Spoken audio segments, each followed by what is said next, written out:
어버이 주일을 맞이하면서 그 사랑으로 자녀들을 키워주신 부모님에게 다시 한번 진심으로 감사를 드립니다. 어느 나라의 임금이 세상에서 가장 아름다운 것 3가지를 찾아오라고 신하들을 보냈습니다. 무엇이 가장 아름다운 것일까? 신하들은 고민하면서 이곳저곳을 돌아보았습니다. 그리고 3가지를 발견했는데요. 첫 번째가 활짝 핀 꽃이었습니다. 그리고 2번째는 어린아이의 해맑은 웃음이었습니다. 그리고 3번째는 부모님의 사랑이었습니다. 기쁜 마음으로 신하들은 그 3가지를 가지고 왕을 만나기 위하여서 돌아와서 왕 앞에 그것을 꺼내 놓았습니다. 그런데 많은 시간이 지났기 때문일까요? 아름다운 꽃은 어떻게 되었을까요? 네, 푹 시들어 버렸습니다. 어린아이의 순진하고 귀여운 웃음도 사라져 버렸답니다.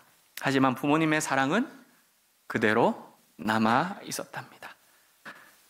우리가 받은 부모님의 사랑도 예나 지금이나 변함없는 것 아닐까 생각합니다. 그리고 여러분들도 그 사랑을 받았기 때문에 여러분들의 자녀들에게도 다음 세대들에게도 그 사랑을 전해주고자 하는 마음이 있기 때문에 영상을 보고도 이렇게 울먹울먹 하시는 것 아닐까 생각합니다.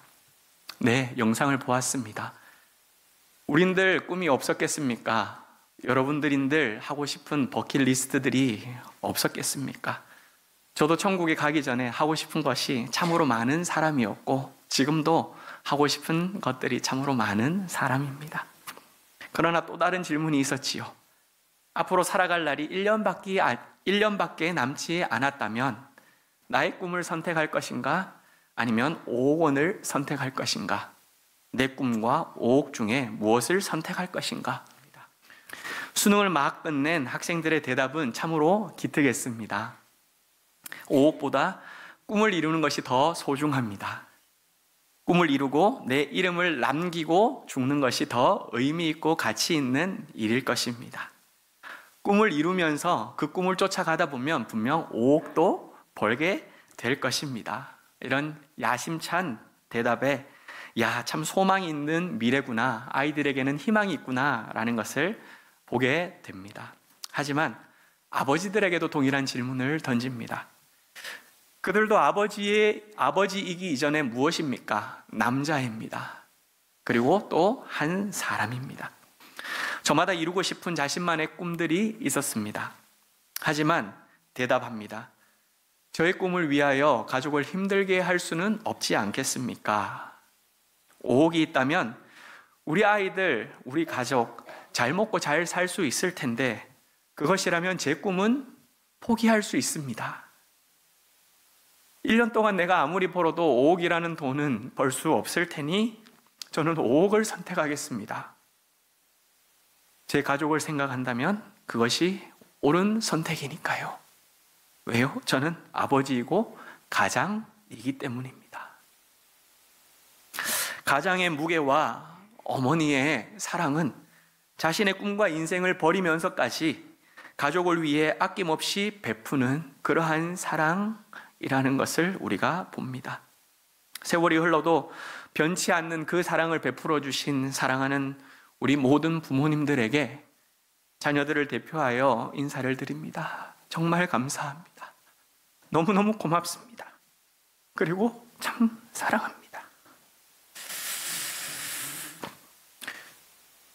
오늘 예배에 나오신 성도님들 중에 여기 부모님들만 앉아 계시겠습니까? 아니지요. 자녀가 아니신 분들 있다면 한번 손 들어보십시오. 나는 자녀가 아니다. 자수성가한 사람이라 할지라도 부모님 없이 스스로 태어난 자는 아무도 없을 것이고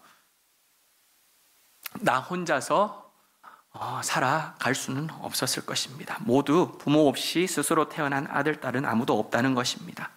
바로 누군가의 자녀들이지요. 만약 부모님께서 아직까지 생존하고 계신다면, 부모님께서 여전히 계신다면 요양원에 계셔도 좋습니다. 잘 만나지 못하는 그런 자리에 있을 수도 있을 것입니다. 그렇다 할지라도 이렇게 어버이 주일을 지나가면서 다시 한번 연락하십시다. 다시 한번 찾아가십시다. 그리고 감사합니다, 사랑합니다 고백할 수 있는 우리 사랑하는 동일로 교회의 자녀들 되시기를 주님의 이름으로 간절히 부탁드립니다. 뿐만 아니라 우리를 돌보시고 늘 세임 주시는 하나님 아버지, 아빠 아버지, 예배의 자리에 나아오도록 우리를 붙들어 주시고 이끌어 주시고 하나님의 사랑과 부모님의 사랑을 다시 한번 되새기며 깨닫게 해주시는 그 하나님 아버지께 늘 감사할 수 있는 우리 모두가 되기를 간절히 바랍니다. 부모님들이 자녀들을 키우면서 가장 바라는 것이 있다면 무엇일까요? 여러분들이 자녀들을 키우시면서 여러분들의 부모님이 여러분들을 바라면서 가장 바라는 것 있었다면 무엇인지 한번 떠올려 보십시오. 함께하는 것, 네. 예수 믿는 것, 네, 맞습니다. 예수 믿는 것, 함께하는 것, 또 뭐라고요, 원사님? 바르게 살아가는 것, 바르게 살아가고 정직하게 살아가는 것, 맞아요. 그러한 부모님들의 꿈들이 있을 것입니다. 그런데 그 아이들, 그리고 또 다 큰 자녀들이라 할지라도 여러분들 만약에 아프다라고 이야기를 한다면 여러분들의 마음은 어떠십니까? 무너져 내리지요, 그죠? 아프지 말았으면 좋겠다, 건강했으면 좋겠다. 어렸을 때는 건강하게 자라기를 간절히 바라는 게 부모의 마음이고, 다 커서 시집장가 갔음에도 불구하고, 그리고 자녀를 낳아 손주까지 봤음에도 불구하고 내 아들, 내 딸 건강하게 무탈하게 아무 문제 없이 그렇게 살아가는 것, 그것이 가장 기본적으로 깔려져 있는 부모의 간절한 바람이 아닐까. 그리고 난 다음에 올바르게 자라는 것, 그리고 신앙생활 잘하면서 자라가는 것, 이것이 가장 큰 소원들 아니실까라는 생각을 해봅니다. 제가 조리원에 신방을 갔었을 때의 일입니다. 태어난 지 일주일도 안 된 아이가 황달에 걸리고 열꽃이 피면서 아이를 병원에 두고 산모만 조리원으로 와야 하는 그런 상황이었습니다. 조리원에 있는 산모가 잠을 제대로 잘 수 있을까요? 음식을 제대로 먹을 수 있을까요? 내가 잘못해서 그렇게 된 것 아닌가? 너무나도 원망스럽고 차라리 내가 아팠으면 얼마나 좋았을까라고 눈물을 흘리며, 목사님 미칠 것 같아요. 목사님 죽을 것 같아요. 내 아이 어떻게 해요? 지금 잘 있을까요? 저는 여기 편하게 있는데 제 아이는 지금 어떤지 매 시간마다 궁금해서 죽을 것 같아요. 그렇게 괴로워하고 있었습니다. 자녀가 아파서 고통을 당하면 부모는 누구 탓이라고 이야기를 합니까? 내 탓이죠. 왜 그게 내 탓입니까? 내 탓이 아닌데도 불구하고 그것이 내 탓이다라고 이야기를 하는 것, 그게 바로 우리 부모 아니겠습니까? 그렇게 고통스러워하고 그렇게 마음 찢어지도록 힘들어하는 것, 이것이 부모인 것 같습니다. 오늘 읽은 말씀에도 아픈 딸 때문에 마음이 찢어지는 엄마가 나옵니다.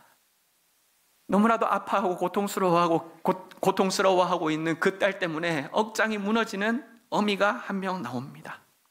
귀신 들린 자신의 딸을 살려달라고 가나안 여인이 예수님께 소리 지르며 사정하고 있는 그 모습을, 오늘 본문 말씀을 여러분들 한번 상상해 보십시오.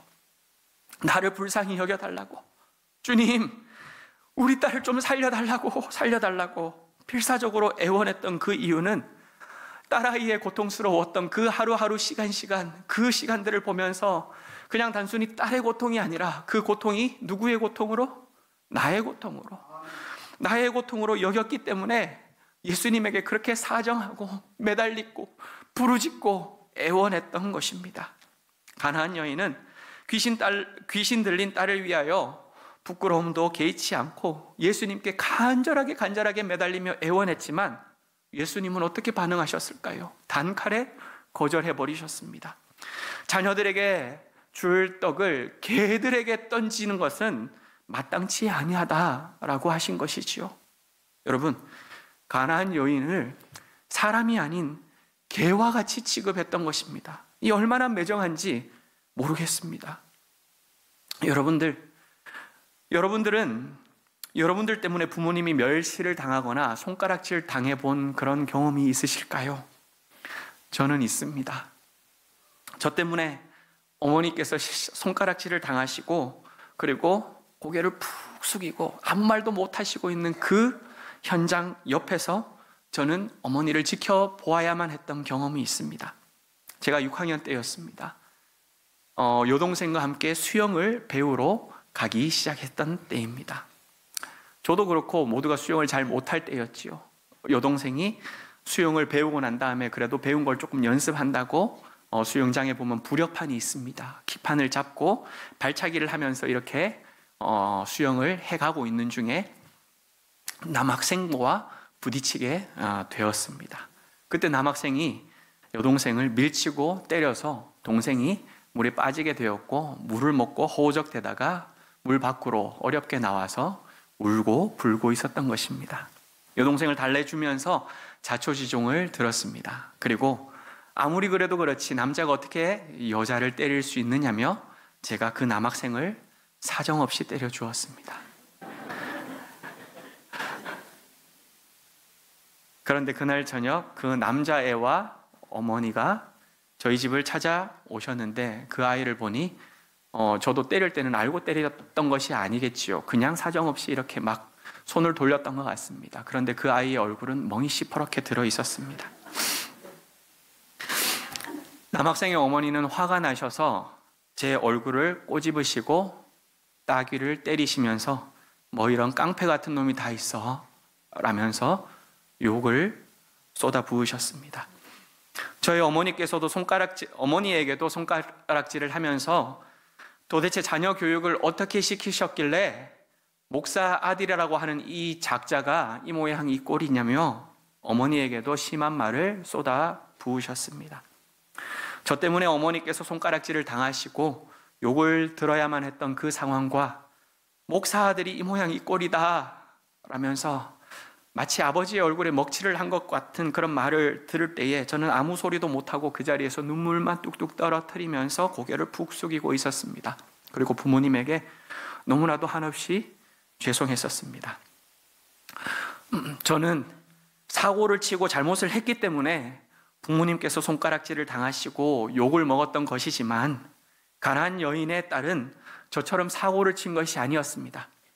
사람을 밀치거나 때린 적도 없는 그런 고분고분한 그냥 사랑스러운 딸이었습니다. 단지 하나 흠이 있다면 무엇일까요? 귀신이 들려서 지금 심하게 고통을 받고 있는 중이며 너무너무 괴로워하고 아프다는 것 뿐이었습니다. 그런데 여러분, 귀신 들려 고통받고 있는 것이 그렇게 큰 죄입니까? 괴로움에 시달리고 있는 딸을 불쌍히 여겨 주시옵소서, 내 딸을 좀 돌아봐 주시옵소서, 내 딸을 좀 살려 주시옵소서라고 요청하는 어머니가 개에 비유되어 당할 만큼 멸시와 모욕을 받아야 할 그 정도로 큰 잘못을 한 것입니까? 예수님의 대답은 가난한 여인의 인격을 처절하게 짓밟고 무시하는 딸과 어미에게 비수를 꽂아 내리는 너무나도 치욕적인 그러한 말이었을 것입니다. 자녀가 고통을 당하고 있는 것도 얼마나 서러웠을까요? 그렇게 서러웠는데 사람들에게 야, 저 집안 봐, 저 집안 봐, 저 집안은 도대체 뭐가 그렇게 잘못되었길래 저렇게 귀신 들린 집안이 되었을까라고 사람들에게 손가락질 당하는 것도 너무나도 괴로웠을 텐데, 인간 대우도 받지 못하며 개와 같이 취급당하는 그 어머니는 아마 그 시간 예수님의 말 가운데에 억장이 무너졌을 것입니다. 개인의 자존심을 생각했다면 이 여인은 예수님에게 달려들어서 아마 화를 냈을 수도 있을 것입니다. 자신이 받은 상처와 모멸감만을 생각한다면 동일하게 갚아주기 위하여서 예수님에게 욕을 퍼부었을 것이고 대들면서 침을 뱉었을 수도 있었을 것입니다. 하지만 가난한 여인은, 그 어머니는 그렇게 하지 않았습니다. 27절 말씀을 함께 읽어보도록 하겠습니다. 27절입니다. 시작. 여자가 이르되 주여 올소이다마는 개들도 제 주인의 상에서 떨어지는 부스러기를 먹나이다 하니. 그렇습니다, 주님. 주님의 말씀이 맞습니다. 그런데 개들도 주인의 상에서 떨어지는 부스러기를 먹지 않습니까? 주님의 말씀이 맞지만 개들도 주인의 상에서 떨어지는 그 부스러기를 먹는데, 주님, 저는 개가 되어도 좋습니다. 그리고 제가 받을 은혜가 부스러기여도 상관없습니다. 그 은혜만이라도 좋카오니 긍휼을 베풀어 주시옵소서, 그 부스러기의 자비를 저에게도 허락하여 주시옵소서라고 애원하고 있는 어머니였다는 것입니다. 여러분, 그렇게 애원한 이유가 무엇입니까? 무엇 때문에 그 어머니는 이렇게 예수님에게 부스러기 은혜라도 좋으니 사정하며 매달렸던 것입니까? 바로 자식 때문이죠.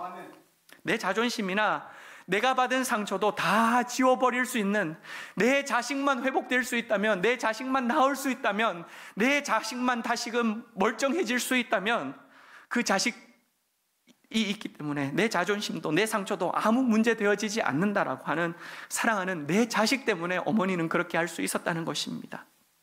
자식이 큰 공경을 당할 때에도 그 공경에서 자식을 구출할 수 있다면 어떤 수모도 마다하지 않는 것이 바로 우리의 부모님, 그 부모님의 사랑 아닐까 생각을 합니다. 6.25 전쟁 당시 1.4 후퇴 때 일이었습니다. 선교사님 부부가 피난을 하는 가운데에 강원도의 어느 마을을 지나고 있었습니다. 다리 밑에서 응애 아이가 우는 소리가 들려서 가보니 한 여인이 벌거벗은 채 죽어 있었습니다. 여인은 배가 부른 채 피난길에 올랐고 아이가 태어나려고 했지만 아무도 도와줄 수 없어서 다리 밑에서 홀로 그 아이를 낳았던 것입니다.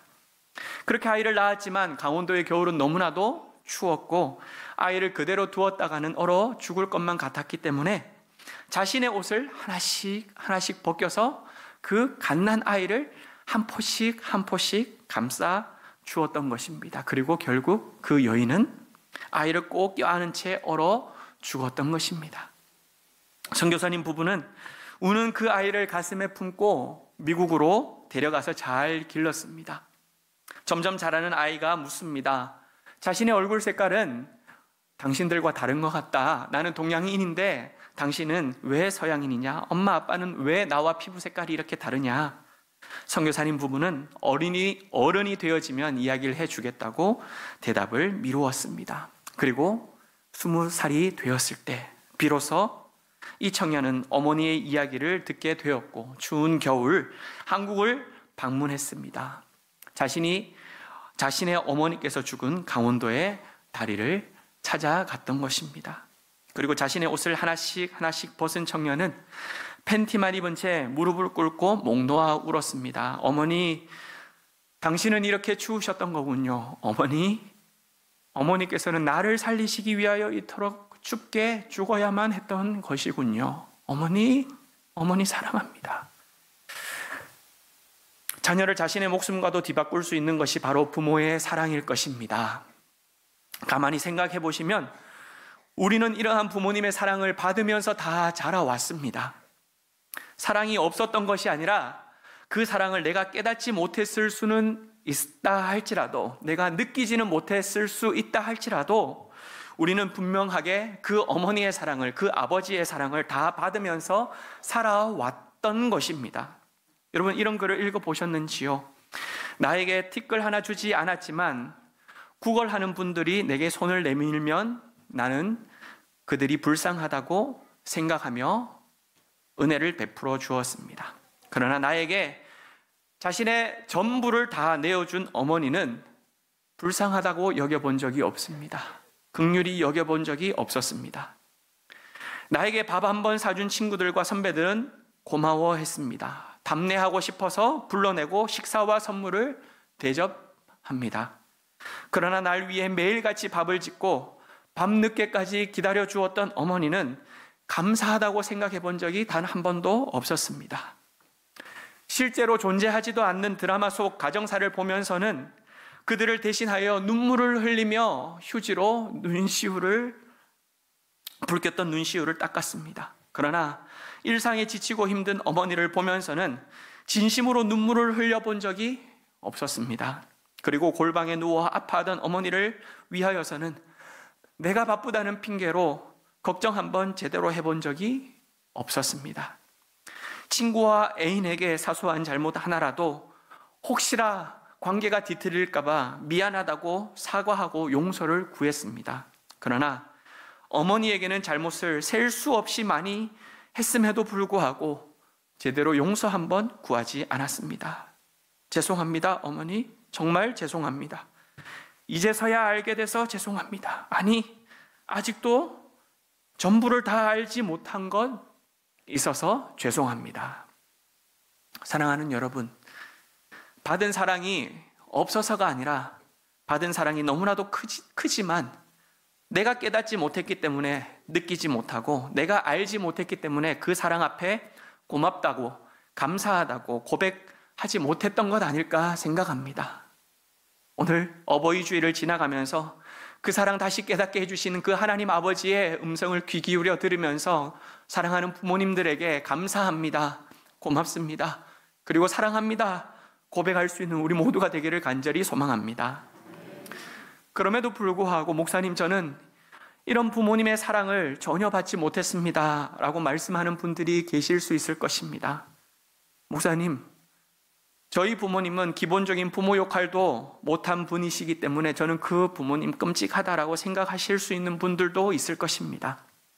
그러나 여러분, 주위의 죽음을 마다하면서까지 자신을 살리신 그 어머니의 사랑보다 더 큰 사랑을 우리는 자기 아들 예수 그리스도를 죽이면서까지 우리를 살리신 하나님 아버지의 사랑으로 그 사랑을 받게 된 줄 믿습니다. 그 사랑 때문에 바로 우리가 여기 이 자리에 있는 것 아니겠습니까? 벌거벗음의 부끄러움까지도 개의치 아니하시고 자신의 모든 옷을 벗어 자식을 살리신 그 어머니, 그 사랑 이상의 사랑을 우리를 살리기 위하여 버림받으시고 옷벗김을 당하시고 십자가에서 능욕과 부끄러움을 당하면서까지 돌아가신 그 예수님의 사랑으로 말미암아 우리가 구원받게 된 줄 믿습니다. 그 사랑 때문에 바로 우리가 두 번째의 생명, 영원한 생명을 얻게 된 것 아니겠습니까? 우리가 죽어가고 있을 때에 그 죽음을 대신해서라도 우리를 살릴 수만 있다면 자신의 목숨까지도 아까워하지 아니하시는 분, 그분이 바로 우리 하나님 아버지이신 줄 믿습니다. 사랑하는 여러분, 이 하나님 아버지의 사랑을 오늘 이 시간 기억하면서 그 사랑에 날마다 감사할 수 있는 하나님 아버지의 신실한 자녀들 되시기를 주님의 이름으로 간절히 축복합니다. 뿐만 아니라 그 하나님 아버지 때문에 오늘 예배 이 시간을 통하여서 우리의 육신의 아버지의 사랑도 다시 한번 생각해 보게 되는 것 아니겠습니까? 부모님의 은혜를 기억하면서 육신의 부모님을 꼭 안아드리며 감사합니다, 그리고 사랑합니다 고백할 줄 아는 우리 모두가 되시기를 간절히 부탁드립니다. 사랑은요, 명사가 아닙니다. 사랑은 뭐지요? 동사여야 진짜 사랑입니다. 말로 표현해야 합니다. 행동으로 보여주어야 그 사랑이 진짜 사랑입니다. 꼭 안아줄 수 있는 여러분들 되시기를 간절히 소망합니다. 그리고 내가 받은 은혜와 사랑을 기억하면서 나 또한 사랑을 베풀고 은혜를 나눌 수 있는 그런 육신의 부모가 되겠노라 라고 오늘 이 시간 다짐해 주시길 바랍니다. 뿐만 아니라 내 육신의 자녀들은 없다 할지라도 사랑하는 다음 세대를 품는 영적인 아비, 영적인 어미가 되어서 그 사랑하는 자녀들 내가 꼭 끌어안아주면서 너는 내 자녀들이야, 사랑하는 너는 내 자식이야 라고 이야기를 하며 내가 하나님께 받은 그 사랑 다음 세대들에게도 그렇게 나누어 줄 수 있는 믿음의 아비, 어미 되어 주실 수 있기를 주님의 이름으로 간절히 부탁드립니다.